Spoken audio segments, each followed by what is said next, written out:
Hello lovely YouTubers, master कुकच्या या भागामध्ये मी पूजा आपलं सगळ्यांचं अगदी मनापासून स्वागत करते. आज आपण पारंपरिक पद्धतीने खारोड्याची रेसिपी पाहणार आहोत. तसं तर पाहायला गेलं तर ही रेसिपी खूपच सोपी आहे, पण अगदी आपण लहानात लहान चुका करतो त्यामुळे अनेक वेळा या खारोड्या बिघडतात. तर या चुका कुठल्या आणि या खारोड्या परफेक्ट कशा होतील अगदी डिटेलमध्ये मी सांगितलेलं आहे. तर व्हिडिओला स्किप न करता एंडपर्यंत पाहायला विसरू नका. आणि माझ्या या सर्व रेसिपीज जर तुम्हाला आवडत असतील तर अशा अनेक रेसिपीज माझ्या चॅनलला मी आधीसुद्धा अपलोड केलेल्या आहेत. अगदी गव्हाच्या कुरवड्यापासून ते तांदळाच्या पापडापर्यंत सर्व रेसिपीज, त्याचबरोबर साबुदाण्याच्या कुरडया, चकल्या आणि पापड अशा अनेक रेसिपीज मी या चॅनलला अपलोड केलेली आहे. त्याची लिंक तुम्हाला कमेंट सेक्शनमध्ये दिलेली सुद्धा आहे. जर ही रेसिपी तुम्हाला आवडली तर त्यासुद्धा व्हिडिओजला एकदा व्हिजिट करायला विसरू नका. तर चला मग रेसिपीला सुरुवात करूयात. व्हिडिओजमध्ये तुम्ही पाहत असाल पापड आणि खारोड्या किती छान फुगल्या आहेत. खारोड्या तयार करण्यासाठी 1 किलोच्या प्रमाणामध्ये आपण आज खारोड्या तयार करणार आहोत. तर त्यासाठी 1 किलो बाजरी या ठिकाणी घेतलेली आहे. बाजरी जी आहे ती व्यवस्थित मी पाकडून निवडून घेतलेली आहे. याच्यामध्ये खडे वगैरे असतात तर ते सर्व आपण काढून घेतलेले आहेत.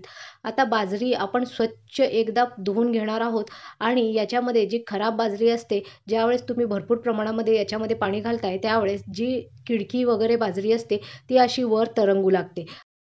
तर बाजरीला अगदी बुडापर्यंत आपण हात घालून स्वच्छ धुवून घ्यायचं आहे. वर जी तरंगत आहे बाजरी, ती बाजरी आपण हाताने काढून घ्यायचं आहे आणि याचं पाणी साधारणपणे 2 वेळा बदलून घ्यायचं आहे. जेणेकरून बाजरीमध्ये जी उरलेली घाण असेल ती तर निघून जाईलच, शिवाय याच्यामध्ये ही खराब बाजरीसुद्धा येणार नाही. अशी खराब बाजरी जर खारोड्यामध्ये घातली तर काही वेळेस खारोड्या तुटतात आणि काही वेळेस त्याचा टेस्टसुद्धा चांगला येणार नाही. त्यामुळे याच्यामध्ये जेवढी पण खराब बाजरी आहे ती पूर्णपणे आपण काढून घ्यायची आहे. कधी-कधी या खराब बाजरीमुळे खारोड्या ज्या आहेत त्या काळ्यासुद्धा पडतात.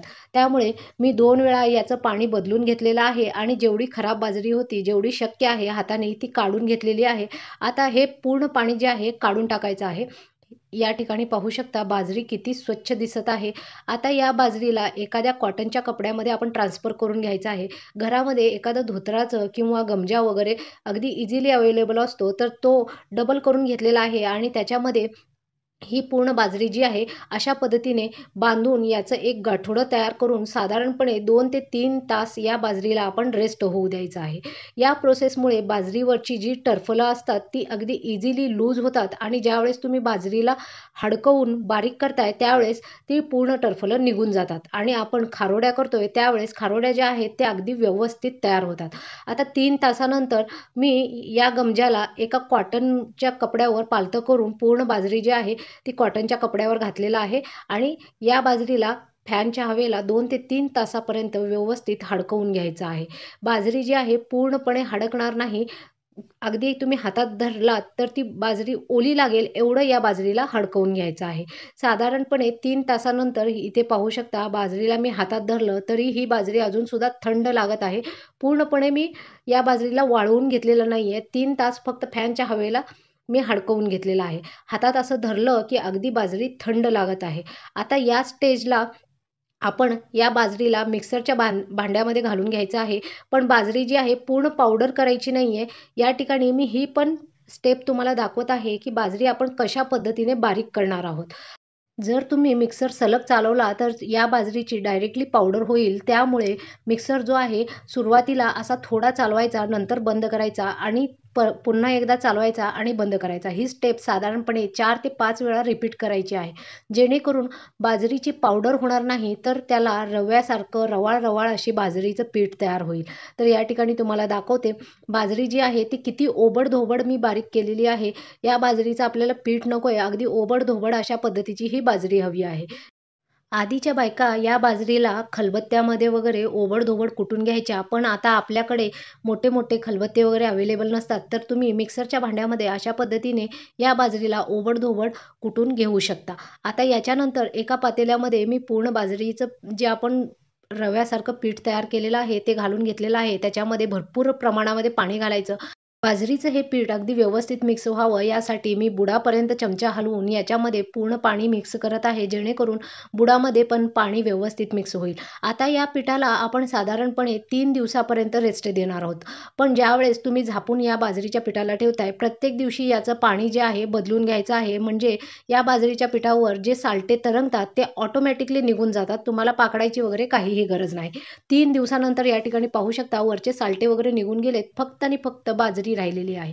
आता सुरुवातीला ज्यावेळेस तुम्ही बाजरी घेतली होती, त्यावेळेस ज्या पातेल्याने तुम्ही बाजरी मोजून घेतली, त्याच पातेल्याने जेवढी बाजरी होती त्याच्यात तिप्पट पाणी घ्यायचं आहे. तर अर्धा पातेला मी बाजरी घेतली होती, तर त्यासाठी 1.5 पातेलं पाणी घेतलेलं आहे. ज्या पातेल्याने तुम्ही मोजून घेताय, जर ते पातेलं भरलं असेल, तर 3 पातेले पाणी घ्यायचं आहे. आता याच्यामध्ये मी 1.5 चमचा मीठ घेतलेला आहे आणि 1/4 चमचा या ठिकाणी बेकिंग सोडा घेतलेला आहे. तुम्ही पापड खार वगैरे वापरत असाल तर मिठाचं प्रमाण कमी करायचं आहे, कारण पापड खार खूपच खारट असतं. पाण्याला छान खदखदून अशी उकळी आली की या स्टेजला गॅसची फ्लेम जी आहे ती स्लो करायची आहे आणि आता आपण जी भिजवून ठेवलेली बाजरी आहे ती पूर्ण याच्यामध्ये घालून घ्यायची आहे. तर बाजरी जी आहे चमच्याच्या मदतीने मी थोडी-थोडी करून याच्यामध्ये घालून घेतलेली आहे आणि एका हाताने चमचा आपण तशाच हलवत राहायचा आहे.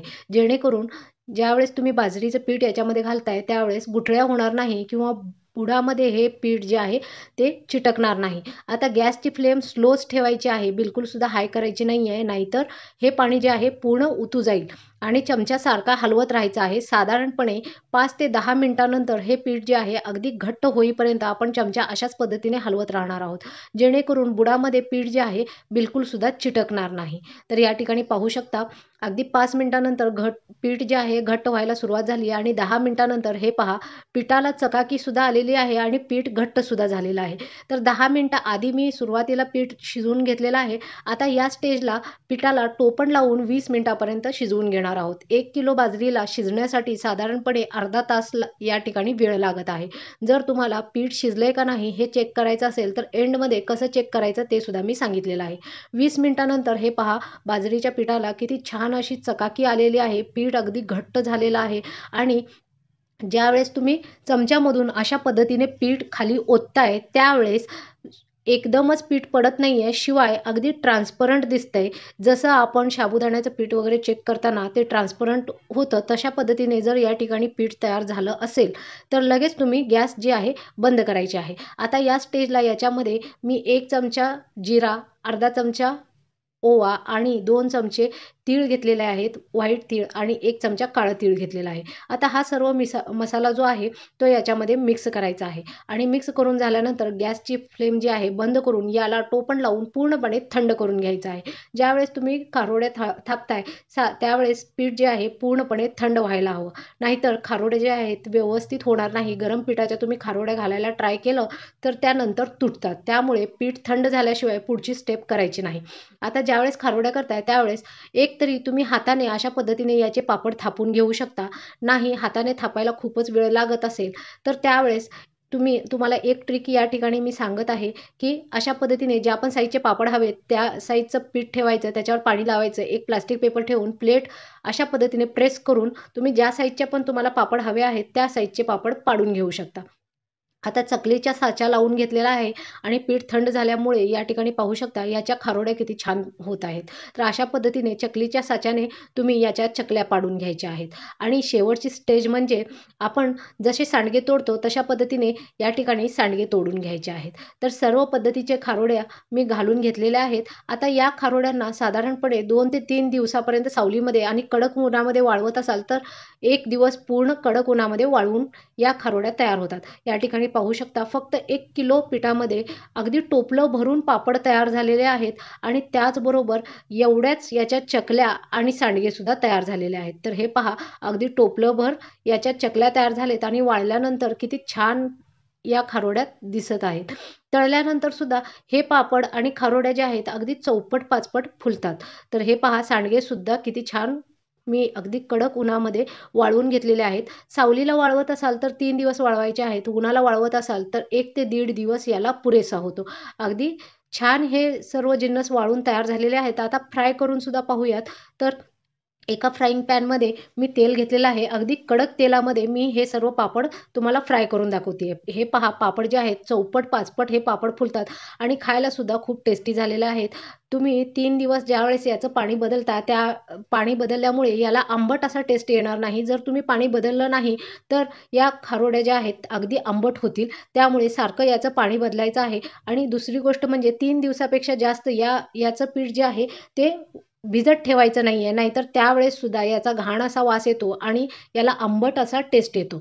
तर इथे पाहू शकता मी जे पापड केलेले आहेत खूपच छान तयार झालेले आहेत आणि शिवाय जे चकल्या केल्या होत्या त्या पण पाहू शकता. अगदी दुप्पट-तिप्पट या चकल्यासुद्धा फुलतात आणि आता मी तुम्हाला सांडगेसुद्धा फ्राय करून दाखवते. किती छान हे सुद्धा तयार झालेले आहेत. तर ही रेसिपी कशी वाटली ते कमेंट सेक्शनमध्ये सांगायला आणि त्याचबरोबर तुम्ही माझ्या चॅनलला अजूनपर्यंत सबस्क्राईब केलं नसेल तर सबस्क्राईब करायला, त्याचबरोबर लाईक आणि शेअर करायला विसरू नका. याच चॅनलवर मी पापडाचे आणखीन सुद्धा व्हिडिओ अपलोड केलेले आहेत. त्यांना सुद्धा एकदा व्हिजिट करायला विसरू नका.